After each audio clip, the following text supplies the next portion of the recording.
9 जून देश की वो सियासी तारीख होगी जिस दिन प्रधानमंत्री नरेंद्र मोदी तीसरी बार प्रधानमंत्री पद की शपथ लेंगे, जिसके साथ ही देश को एक नई सरकार मिल जाएगी।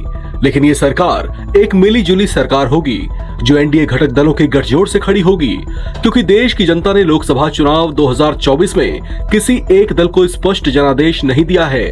भारतीय जनता पार्टी 240 सीटों के साथ देश की सबसे बड़ी पार्टी जरूर बनी, लेकिन बहुमत के आंकड़े से काफी दूर रह गई, जिसकी वजह से उसे गठबंधन की बैसाखी के सहारे सरकार बनानी पड़ रही है।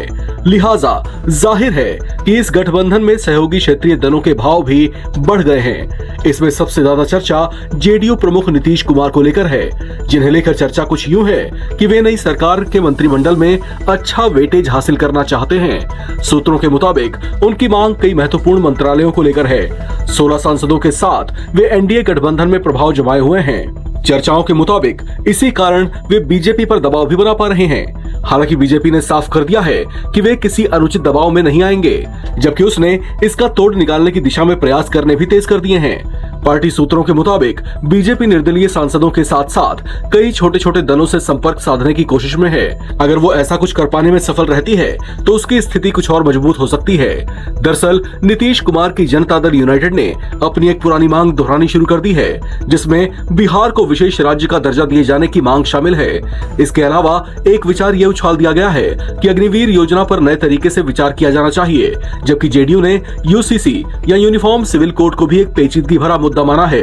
लिहाजा जेडीयू का मानना है कि इस पर व्यापक स्तर पर चर्चा करवाई जानी चाहिए, तभी किसी नतीजे तक पहुंचा जा सकता है। दरअसल यूनिफॉर्म सिविल कोड को लेकर शुरू से सभी राजनीतिक दलों में गतिरोध रहा है। इस मुद्दे पर सबकी अपनी अपनी राय है।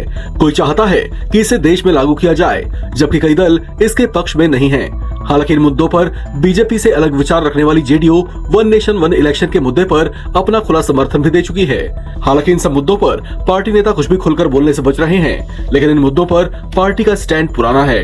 इसके प्रायोजक हैं एडवांस कंप्यूटर, निकट इंडियन बैंक, बूढ़नपुर, आजमगढ़। यदि आप अपनी बच्चे को कंप्यूटर की उत्तम शिक्षा देना चाहते हैं तो तुरंत संपर्क करें।